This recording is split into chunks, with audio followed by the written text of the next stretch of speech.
Press meet ಮಾಡಿ ಕೂಡ ಹೇಳ್ತಿದ್ದಾರೆ. ಮನವೊಲಿಸೋದಕ್ಕೆ ಯಾಕಾಗಲಿಲ್ಲ? ತಾವು ಕೂಡ ಏನೋ ಪ್ರಯತ್ನ ಮಾಡಿದ್ರಿ ಅಂತ ಕೇಳ್ಪಟ್ವಿ. ರಾಮಲಿಂಗಾರೆಡ್ಡಿ ಅವರು ಕಾಂಗ್ರೆಸ್ ಪಕ್ಷದ ಹಿರಿಯ ನಾಯಕರಿದ್ದಾರೆ, ಮಾತಾಡ್ತೀವಿ, ಅವ್ರ ಜೊತೆ ಮಾತಾಡಿ ತೊಂದರೆ. ಎರಡೇ ದಿನಕ್ಕೆ ಈ ಥರ ಡಿಸಿಷನ್ ಅವ್ರು ಯಾಕೆ ಕೆಲವು ಸಂದರ್ಭದಲ್ಲಿ ಆಗುತ್ತೆ. ಈ ಸೀನಿಯರ್ ಮೋಸ್ಟ್ ಕಾಂಗ್ರೆಸ್ ಮನುಷ್ಯ ಇರೋದ್ರಿಂದ ಅವ್ರಲ್ಲಿ ಚರ್ಚೆ ಮಾಡಿ ನಾವು ಮಾತಾಡ್ತೀವಿ. ಹೈಕಮಾಂಡ್ ನಾಯಕರು ಬರ್ತಾ ಇರೋ ಟೈಮಲ್ಲಿ ಒಂಥರ ಮುಜುಗರ ಅಲ್ವ ಸರ್?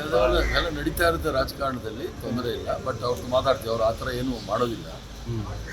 ಕಾಂಗ್ರೆಸ್ಗೆ ತೊಂದರೆ ಆಗುವಂಥ ಕೆಲಸ ಏನು ಮಾಡಿಲ್ಲ, ಮಾತಾಡ್ತೀವಿ. ಇವರು CM ಅವ್ರ ಜವಾಬ್ದಾರಿ ಇತ್ತಲ್ಲ, ಅದಕ್ಕೆ ನಿರ್ಧಾರ ಮಾಡದೇ ಇರೋ ಥರ ತಡೆಯೋ ಪ್ರಯತ್ನಗಳು ಮಾಡಲಿಲ್ವಾ? ಯಾಕೆ ಸರ್? ಸೀನಿಯರ್ ಎಲ್ಲ ಮಾತಾಡ್ತೀವಿ. ಇವತ್ತೆಲ್ಲ ಆಗಲಿ, ಮುಗಿಲಿ, ನಾಳೆ ಮಾತಾಡ್ತೀವಿ. ಡೆಲ್ಲಿ ಯಾವಾಗ ಹೋಗ್ತಿದ್ರಿ ಸರ್? ನಾನು ಇರ್ತೀನಿ. ಇನ್ನು ನಾವೆಲ್ಲ ನಾಮಿನೇಷನ್ಸ್ ಫೈಲ್ ಮಾಡಬೇಕು. ಇವತ್ತು ಕಾಂಗ್ರೆಸ್ ಅಧ್ಯಕ್ಷರು ನಾಮಿನೇಷನ್ ಫೈಲ್ ಮಾಡ್ತಾರೆ, ಆಮೇಲೆ ಕೆಲವು ನಮ್ಮವರು ಮಾಡ್ಬೋದು. ಅದನ್ನೆಲ್ಲ ಮುಗಿಸ್ಕೊಂಡು ಸರ್, ನೆನೆದು ನಿಮ್ಮದು ಭಾಳ ವಿವಾದ ಆಗ್ತಾ ಇದೆ, ಬೇರೆ ಬೇರೆ ಕಾರಣಕ್ಕಾಗಿ. ಅದನ್ನು ಬೇರೆ ಥರ ವಿಶ್ಲೇಷಣೆ ಮಾಡ್ತೀವಿ, ಒಂದು ಕ್ಲಾರಿಟಿ ಹೇಳ್ಬಿಡಿ ಸರ್. ಅದೆಲ್ಲ ವಿಶ್ಲೇಷಣೆ ಅಂದರೆ ನಾವಿನ್ಯಾರು ಮೀಡಿಯಾ ಹತ್ರ ಮಾತಾಡಲೇಬಾರ್ದು ಅಷ್ಟೇ. ನಾವೇನೋ ನೀವು ಸ್ನೇಹಿತರು ಅಂತ ಬಂದು ಮಾತಾಡಿದ್ರೆ ಅದನ್ನು ತಿರುಗಿಸಿ ಗೊಂದಲ ಮಾಡಬೇಕು ಅನ್ನೋದೇ ಮನಸ್ಸಿದ್ರೆ ಮಾಡ್ಕೊಂಡಿರಲಿ. ಏನು ಆ ಗೋಧಿ ಮೀಡಿಯಾಗೆ ನಾವೇನು ಮಾಡೋಕ್ಕಾಗೋದಿಲ್ಲ. ಇನ್ನು ಯಾವ ಥರ ಇರಬೇಕು ಆ ಥರ ಇಟ್ಕೊಳ್ತೀವಿ, ತೊಂದರೆ ಇಲ್ಲ. Yes sir, thank you sir.